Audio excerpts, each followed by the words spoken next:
हरिओम. अमृतानुभव. योगदास श्री जय गणेश जोशी यांचे प्रवचन. अध्याय 7. अज्ञानखंडन. ओवी क्रमांक 80. इतुलिया ही भागू, अज्ञानाचा तरी तो मागू. निगे ऐसा बागू, पडता का देवा.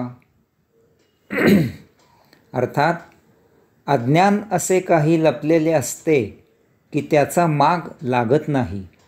देवा, ते आत्मपरब्रह्म ज्ञानात कसे, कोठे, केव्हा आडवे येईल त्याचाही काही नियम सांगता येत नाही. अज्ञान आत्मपरब्रह्माच्या मागे असे काही लपलेले असते की ते आत्मज्ञानाला आडवे कसे, कोठे, केव्हा येते त्याचा पत्ता लागत नाही.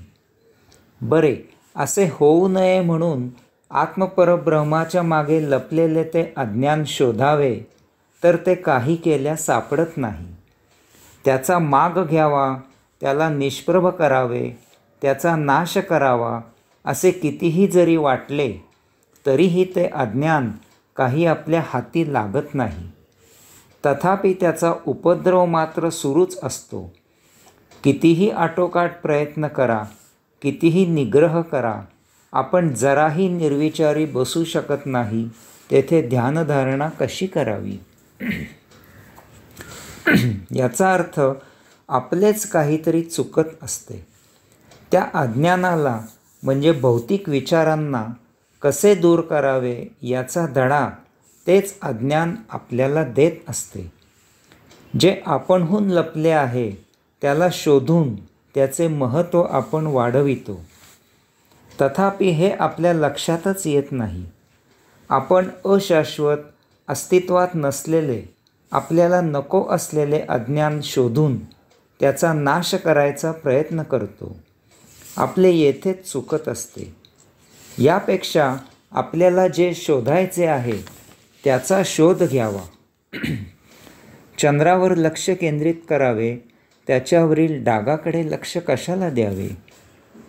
आपल्याला आत्मदर्शन हवे आहे तर त्यासाठी साधना, उपासना करावी. आजूबाजूला जे अज्ञान असले तर असू दे. आजूबाजूला ते अज्ञान असले तर असू दे. आपल्याला काय कर्तव्य आहे त्याच्याशी. जे नक्की आहे त्याचा शोध घ्यावा. जे लपलेले आहे, सापडत नाही, जे आपल्याला नको आहे त्याचा शोध कशाला घ्यायचा. अशा प्रकारे अज्ञानाची, भौतिकाची, उपभोगांच्या आकर्षणाची उपेक्षा केली तर आपली ऊर्जा नको त्या अज्ञानाच्या मागे धावण्यात वाया जाणार नाही. तीच ऊर्जा आपल्याला जे आत्मपरब्रह्म हवे आहे त्याला प्राप्त करण्यासाठी वापरावी. ती सत्कारणी लागेल. उपेक्षा केली की ते अज्ञान जरी आडवे आले तरी आपल्याला ते समजणारही नाही. अशा प्रकारे अज्ञानाचे उपद्रवी मूल्य शून्य होईल. ओवी क्रमांक 81. अवसेचे नि चंद्रबिंबे, निर्वाळी लिये सभे, का मांडले जसे खांबे, शासविषाणाचे. अर्थात सशाच्या शिंगांचे खांब असलेला सभेचा मांडव अमावस्येला चंद्राच्या चांदण्याने लख्ख करून सजवून सुशोभित केला. त्याला जोडून ओवी क्रमांक 82.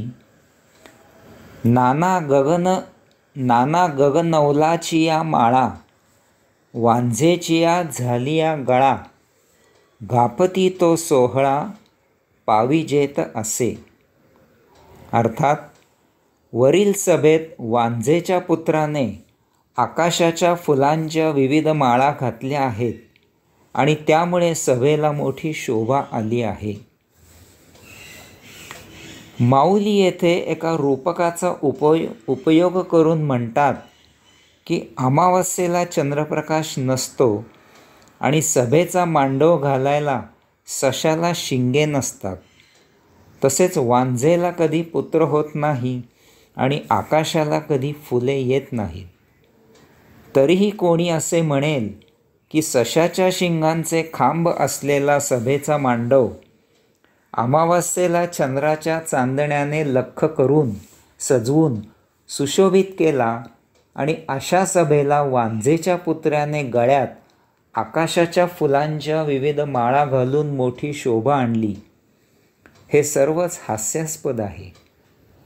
याचप्रमाणे अज्ञान असे काहीही नाही, कारण भौतिकाचे ज्ञान असायला मुळातच भौतिक मिथ्या आणि अशाश्वत आहे. अल्पस्वल्प काळाकरिता भासमान होणारे आहे. तर येथे भौतिकाचे ज्ञान कसे असेल? यामुळे अज्ञान हा एक आभास आहे. हे सारेच वर सांगितलेल्या रूपकाप्रमाणे हास्यास्पद आहे. ओवी क्रमांक 83. आणोनी कासवीचे तूप भरू आकाशाचे माप, तरी साचा येती संकल्प ऐसे ऐसे. अर्थात वरील सभेत जर कोणी कासवीचे तूप आकाशाच्या मापाने सर्वांना देण्याचा संकल्प सिद्धीस नेला तरच हे असे असे शक्य आहे.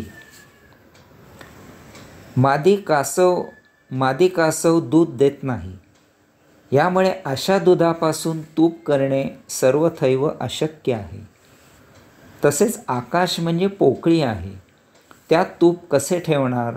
ते अनंत आहे. यामुळे त्याचे माप करून सर्वांना तूप देणे हे असे सर्वच हास्यास्पद आहे. यामुळे पुढे असे तूप त्या वरील सभेमध्ये सर्वांना आकाशाच्या मापाने देण्याचा संकल्प हा एक आभास आहे. या रूपकाचा धागा पकडून माऊली म्हणतात की हे असे संकल्प जर कोणी सिद्ध केले तरच अशाश्वत भ्रामक असलेल्या भौतिकाच्या ज्ञानाने सर्व जनांना ज्ञानी करण्याचा संकल्प सिद्ध होऊ शकेल. थोडक्यात काय तर भौतिकाच्या ज्ञानाने कोणालाही ज्ञानी करणे शक्य नाही.